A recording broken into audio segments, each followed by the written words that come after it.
Budget 2025 announce হওয়ার পর আমাদের ট্যাক্সের যে স্ল্যাব রয়েছে সেই স্ল্যাবে পরিবর্তন ঘটেছে এবং সেটা পরিবর্তন হওয়ার সাথে সাথেই আমাদের যে 15G অথবা 15H জমা দেওয়ার নিয়ম ছিল সেটার মধ্যেও পরিবর্তন ঘটেছে। নমস্কার, আমি সুজয় বৈদ্য। আজকে আলোচনা করব ফর্ম 15G অথবা 15H কাকে বলে, এছাড়া কাদের ক্ষেত্রে ফর্ম 15G জমা করতে হবে, কাদের ক্ষেত্রে ফর্ম 15H জমা করতে হবে। এছাড়াও আমরা একটা এক্সেল শিটের মাধ্যমে দেখাবো কোন কোন ক্ষেত্রে আপনাকে 15G অথবা 15H জমা করতে হবে এবং কোন কোন ক্ষেত্রে আপনার 15G অথবা 15H জমা করার কোনো ধরনের কোনো প্রয়োজন নেই। তাহলে বন্ধুরা শুরু করা যাক আজকের ভিডিও। প্রথমে যে জিনিসটায় চলে আসি, 2025-এর আগে পর্যন্ত যে কোনো ইন্ডিভিজুয়াল তার বয়স যদি 60 বছরের নিচে থাকে, সেক্ষেত্রে তার ইন্টারেস্ট যদি 40,000 টাকার ওপরে যায়, সেক্ষেত্রে তার উপর একটা টিডিএস কাটা হতো। এখন টিডিএস সম্পর্কে কারো যদি কোনো ধারণা না থাকে, সেক্ষেত্রে একটা জিনিস বলে রাখি যে টিডিএস হলো আপনার যে ব্যাংকে ইন্টারেস্ট আপনি পাচ্ছেন সেই ইন্টারেস্টের উপর একটা পোর্শন টাকা গভর্নমেন্ট আপনার কাছ থেকে কেটে রেখে দেয়। ধরুন আপনি 1 লাখ টাকা ব্যাংক ইন্টারেস্ট পেলেন, সেখান থেকে গভর্নমেন্ট 10% কেটে বাকি 90,000 টাকা আপনাকে দেবে এবং আপনি যখন আপনার ইনকাম ট্যাক্স রিটার্ন জমা করবেন তখন সেই ওইটা 10,000 টাকাটা অ্যাডজাস্ট হয় ট্যাক্সের সাথে অ্যাডজাস্ট হয়, না হলে আপনাকে রিফান্ড করা হয়। এখন কারোর যদি বয়স দেখা যেত যে 60 বছরের নিচে আছে, বিলো 60 ইয়ার, সেক্ষেত্রে তার যদি ইন্টারেস্টের পরিমাণ 40,000-এর ওপরে চলে যায়, সেক্ষেত্রে সেই ব্যক্তির উপর টিডিএস কাটা হতো। এখন এই বাজেটের পরে অর্থাৎ এপ্রিল 2025-এর পর এই জিনিসটা 40 থেকে 50,000 হয়ে গেছে। এছাড়াও যারা সিনিয়র সিটিজেন ব্যক্তি রয়েছে, সেক্ষেত্রে তাদের 50,000-এর ওপরে গেলে এর আগে পর্যন্ত তখন টিডিএস কাটা হতো, আর এখন সেটা বেড়ে 1 লাখ টাকা করা হয়েছে। অর্থাৎ এখন যদি কোনো সিনিয়র সিটিজেনের ইন্টারেস্টের পরিমাণ 1 লাখ টাকা পর্যন্ত হয়, তার উপর গভর্নমেন্ট কোনো ধরনের কোনো টিডিএস কাটবে না। এছাড়াও আমাদের ইনকাম যদি বেসিক এক্সাম্পশন লিমিটের মধ্যে থাকে, সেক্ষেত্রেও গভর্নমেন্ট আমাদের উপর কোনো ধরনের কোনো টিডিএস কাটে না। তাহলে আমরা যদি একটা চার্টের মাধ্যমে বোঝার চেষ্টা করি, প্রথমে আমরা দেখলাম ইন্ডিভিজুয়াল আর এখানে সিনিয়র সিটিজেন। ইন্ডিভিজুয়ালের যদি ইন্টারেস্টের পরিমাণ যদি দেখা যায় যে 50,000-এর নিচে আছে, সেক্ষেত্রে কোনো টিডিএস কাটা হবে না। আর সিনিয়র সিটিজেন ব্যক্তি যদি দেখা যায় যে 1 লাখের নিচে তার ইন্টারেস্টের পরিমাণ রয়েছে, তাহলে তার উপর কোনো টিডিএস কাটা হবে না। একই রকম ভাবে যদি 50,000-এর ওপরে চলে যায় তাহলে টিডিএস কাটা হবে, আর এইদিকে সিনিয়র সিটিজেনে যদি 1 লাখের ওপরে চলে যায় তাহলে তার উপর টিডিএস কাটা হবে। কিন্তু এর সাথে সাথে আরও একটা জিনিস আছে, সেটা হলো আমাদের ইনকাম যদি বেসিক এক্সাম্পশন লিমিটের মধ্যে থাকে, সেক্ষেত্রে আমরা ব্যাংকে একটা 15G জমা করতে পারি।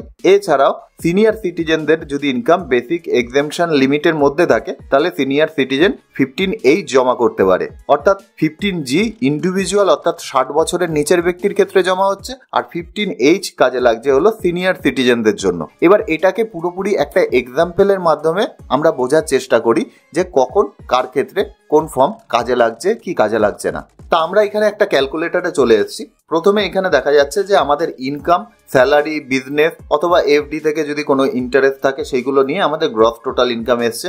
এবার যদি কোনো ধরনের কোনো ডিডাকশন আমরা ওল্ড ট্যাক্স রেজিমে যদি ফাইল করি, সেক্ষেত্রে আমাদের ডিডাকশন কত হবে, ডিডাকশন হওয়ার পর আমাদের ট্যাক্সেবল ইনকাম কত হবে, এরপর বেসিক এক্সাম্পশন লিমিট কত আছে। এখানেও কিন্তু একটা কনফিউশন আছে, যেহেতু আমাদের ওল্ড রেজিমে 2.5 লাখ টাকা পর্যন্ত বেসিক এক্সাম্পশন লিমিট আর নিউ রেজিমে 4 লাখ টাকা পর্যন্ত বেসিক এক্সাম্পশন লিমিট। সুতরাং আমরা এখানে কোনটা বসাবো সেটাও নিয়ে আমরা আলোচনা করব।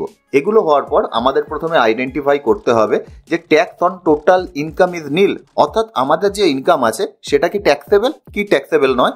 এরপরে আমাদের চলে আসছে interest income more than limit, অর্থাৎ আমাদের ইন্ডিভিজুয়াল হলে 50,000-এর ওপরে যাচ্ছে না 50,000-এর নিচে থাকছে, সেই জিনিসটা এখানে দেখা হচ্ছে। এইবার এই দুটো ঘরই কিন্তু আমাদের আইডেন্টিফাই করবে আমাদের 15G জমা করতে হবে কি হবে না। এই লাস্টের যে ঘরটা আছে সেটা কিন্তু আমাদের একটা ফাইনাল ডিসিশন দেবে আপনার ক্ষেত্রে 15G জমা করতে হবে কি হবে না। প্রথমে চলে আসছি একজন ইন্ডিভিজুয়ালের ক্ষেত্রে, অর্থাৎ যার বয়স 60 বছরের নিচে আছে। এইবার ধরে নিই সেই ব্যক্তি স্যালারি পায় 2,40,000 টাকা। এইবার ওনার বিজনেস থেকে কোনো ইনকাম নেই। এই স্যালারি যেটা 2,40,000 সেটা কিন্তু স্ট্যান্ডার্ড ডিডাকশন বাদ দেওয়ার পরে আমি ধরে নিলাম, জাস্ট একটা এক্সাম্পল দিলাম, বারবার স্ট্যান্ডার্ড ডিডাকশন বলা সম্ভব নয়। তা এইবার আপনার যে এফডি থেকে ইন্টারেস্ট আছে সেটা 45,000 ধরে নিলাম। 45,000 হওয়ার পর আপনার গ্রস টোটাল ইনকাম হয়েছে 2,40,000 প্লাস 45,000 দুটো মিলিয়ে 2,85,000। এইবার ধরে নিলাম যে আপনি ওল্ড ট্যাক্স রেজিমে ফাইল করছেন, আপনার 50,000 টাকার কোনো ডিডাকশন আছে, সেক্ষেত্রে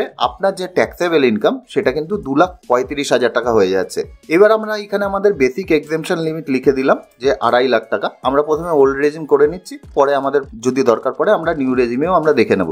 এরপর কিন্তু 2.5 লাখ টাকা লেখার পর আমাদের এখানে দেখাচ্ছে যে tax on total income is nil. হ্যাঁ, আমাদের tax on total income is nil. এইবার ইন্টারেস্ট কি লিমিট পেরিয়ে গেছে? এখানে বলছে নো, ইন্টারেস্ট লিমিট পেরোয়নি, কেননা এখানে ইন্টারেস্ট আছে হলো 45,000 টাকা, আমাদের লিমিট কত?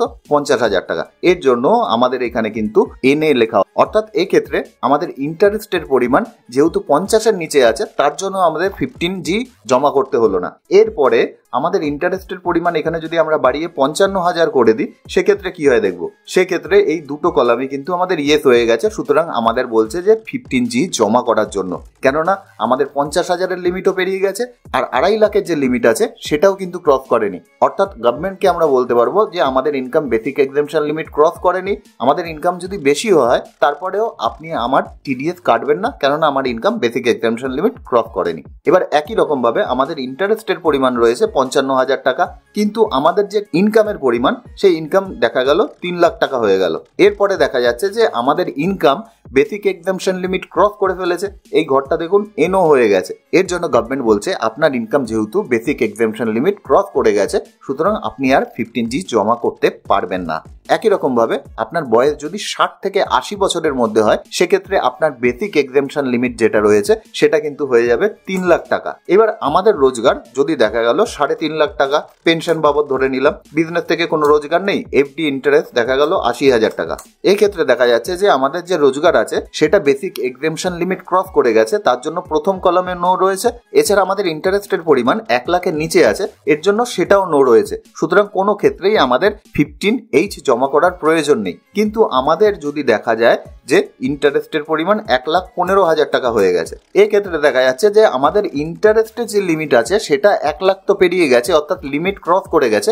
তারপরেও আমাদের 15H আমরা জমা করতে পারবো না, কেননা আমাদের যে টোটাল রোজগার আছে সেটা বেসিক এক্সেমশন লিমিট ক্রস করে গেছে, অর্থাৎ 3 লাখ টাকা ক্রস করে গেছে। এবার আমাদের রোজগার যদি কোনো কারণে দেখা গেল 1,70,000 টাকা আছে, এর সাথে আমাদের ইন্টারেস্ট ইনকাম যোগ করার পর 2,85,000, 3 লাখ টাকার নিচে, সেক্ষেত্রে আমাদের রোজগারও যেহেতু বেসিক এক্সেমশন লিমিটের নিচে আছে, এছাড়া ইন্টারেস্টও 1 লাখ টাকার ওপরে চলে গেছে, সুতরাং দুটো ক্ষেত্রেই আমাদের এখানে ইয়েস হয়ে গেছে। এই ক্ষেত্রে আমরা 15H জমা করতে পারবো। একই নিয়মই প্রযোজ্য হবে 80 বছরের ব্যক্তির ক্ষেত্রে। শুধুমাত্র 80 বছরের ব্যক্তির ক্ষেত্রে ওল্ড রেজিমে আমাদের 5 লাখ টাকা বেসিক এক্সেমশন লিমিট রয়েছে।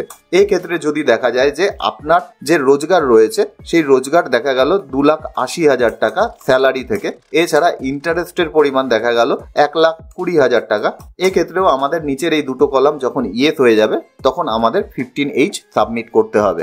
আর যদি কোনো কারণে এই 2,80,000টা 5 লাখ হয়ে গেল, এছাড়া ইন্টারেস্ট সমেত সেটা 6,20,000 হয়ে গেল, সেক্ষেত্রে আমাদের যে বেসিক এক্সেমশন লিমিট আছে 5 লাখ, তার থেকে আমাদের রোজগার বেশি হয়ে গেল, সেক্ষেত্রে আমরা আর 15H জমা করতে পারবো না। আশা করি এই ক্যালকুলেটর ইউজ করে আপনারা কিন্তু পুরো ক্লিয়ার হয়ে যাবেন আপনার ক্ষেত্রে 15G অথবা 15H জমা করতে হবে কি হবে না। এইবার একটা কোয়েশ্চেনে চলে আসি যে আমাদের তো এখানে যে বেসিক এক্সেমশন লিমিট রয়েছে সেটা 2.5 লাখ টাকা, নিউ রেজিমেতেও ওটা 4 লাখ টাকা হয়ে গেছে। এখন সুপার সিনিয়র সিটিজেন যারা রয়েছেন তাদের ক্ষেত্রে তো বেসিক এক্সেমশন লিমিট আমরা ওল্ড ট্যাক্স রেজিমটাই ধরতে পারি, কেননা 5 লাখ টাকা ওখানে বেশি বেনিফিট আছে, 5 লাখ টাকা আমরা লিখতে পারি। কিন্তু বাকিদের ক্ষেত্রে, অর্থাৎ যারা সুপার সিনিয়র সিটিজেন নয়, 60 থেকে 80 বছর রয়েছে, তাদের ক্ষেত্রেও আমরা 4 লাখ টাকা নিউ ট্যাক্স রেজিমে নিতে পারি। এছাড়া ইন্ডিভিজুয়াল, তাদের ক্ষেত্রেও আমরা 4 লাখ টাকা বেসিক এক্সেমশন লিমিট নিতে পারি নিউ ট্যাক্স রেজিমে। তাহলে আমরা বেসিক এক্সেমশন লিমিট ধরবো কোনটা, 4 লাখ নাকি সেই 2.5 লাখ টাকা? এখন আমি যে কটা আর্টিকেল পড়েছি, এছাড়া চারিদিকে দেখেছি, প্রত্যেক জায়গায় কিন্তু লেখা রয়েছে যে ওল্ড ট্যাক্স রেজিম যেটা রয়েছে এই 2.5 লাখ টাকাকেই বেসিক এক্সেমশন লিমিট হিসাবে দেখাচ্ছে। এছাড়া সিনিয়র সিটিজেনদের ক্ষেত্রে এই 3 লাখ টাকাকেই বেসিক এক্সেমশন লিমিট হিসাবে দেখাচ্ছে। কিন্তু ইনকাম ট্যাক্স ডিপার্টমেন্ট তার ওয়েবসাইটে পরিষ্কারভাবে লিখেছে যে কারো ইনকাম যদি বেসিক এক্সেমশন লিমিটের নিচে থাকে তাহলে সেই ব্যক্তি 15G অথবা 15H জমা করতে পারে। এখানে কিন্তু নিউ ট্যাক্স রেজিম না ওল্ড ট্যাক্স রেজিম কোনো ধরনের কোনো কিছু মেনশন করা নেই। সুতরাং আমরা 4 লাখ টাকাকেও বেসিক এক্সেমশন লিমিট হিসাবে কিন্তু চাইলে ধরতে পারি। কিন্তু সমস্যা একটা জায়গায় চলে আসছে, আমরা যদি এই 15H ফর্ম দেখি এখানে কোনো জায়গায় মেনশন করার কিন্তু জায়গা নেই যে আমি নিউ রেজিমে আমাদের ইনকাম ট্যাক্স ফাইল করব নাকি ওল্ড রেজিমে আমাদের ইনকাম ট্যাক্স ফাইল করব। এইবার আমরা যখন আমাদের যে টোটাল ইনকাম যদি আমরা এখানে ধরে নিই 3.5 লাখ টাকা আমরা লিখে দিলাম, তাহলে ব্যাংক সেক্ষেত্রে ওল্ড রেজিমটাকেই বাই ডিফল্ট রেজিম হিসাবে ধরে আমাদের এই 15G অথবা 15H যেটা আছে সেটাকে অ্যাকসেপ্ট নাও করতে পারে। এক্ষেত্রে আমরা একটা কাজ করতে পারি, আমাদের ইনকাম যদি বেসিক এক্সেমশন লিমিট পেরিয়ে যায়, ধরে নিলাম 3.5 লাখ টাকা হয়ে গেছে সিনিয়র সিটিজেনদের ক্ষেত্রে, এক্ষেত্রে আমরা 3.5 লাখ টাকা লিখে আমরা এখানে লিখে দিতে পারি যে below 4 lakh under new regime. এরকম ভাবে আমরা যদি মেনশন করে নিই তাহলে আশা করা যায় যে ব্যাংক তার সিস্টেমে ওই জিনিসটা চেঞ্জ করে নেবে এবং আমাদের 15G অথবা 15H যেটা আছে সেটাও গ্রহণযোগ্য হবে। এই যে এক্সেলে যে টোটাল ক্যালকুলেশন আমরা করলাম তার লিঙ্ক আপনারা ডেসক্রিপশনে পেয়ে যাবেন। আশা করি ভিডিওটি আপনাদের হেল্পফুল হবে। সুজয় বৈদ্য, সাইনিং অফ।